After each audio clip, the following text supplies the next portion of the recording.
Sylvia Piaskarska was born on May 22nd in 1933 in Berlin, Germany. She was part of the Jewish family. Her dad was a successful banker and her mother was a stay-at-home mom. As a young child, Sylvia loved to play with her dog and go shopping with her mom. She was born with a physical deformity of not having an arm. When the Nazis began persecuting disabled people, Sylvia hid in her home and was no longer allowed to go in public for fear that she would be discovered. She survived the Holocaust and went on to write an article through a newspaper describing what happened to the disabled during the Holocaust.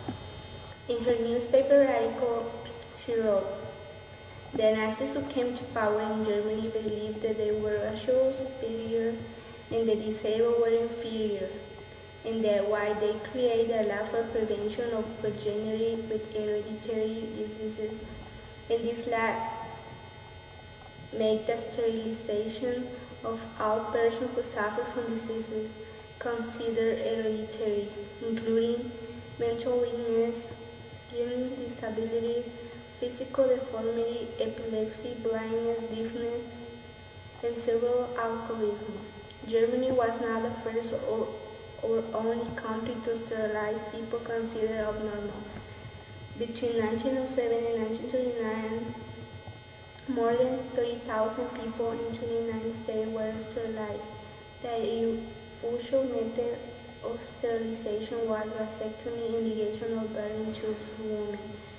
Iridation was used in a small number of cases. Several thousand people died as a result of the operations. Women disproportionately because of the operated risk of tubal ligation. The disabled were exterminated due to Nazi viewing them as lacking physical perfection and being useless. They were all killed through a systematic euthanasia program called 94 by lethal injection. If they were killed in a hospital, all ashes were put in a communal pile and were placed in urns with fictional death certificates citing an illness or accident as cause of death and sent to families with no regard whether or not they were receiving the correct ashes. Almost no disabled person survived the Holocaust.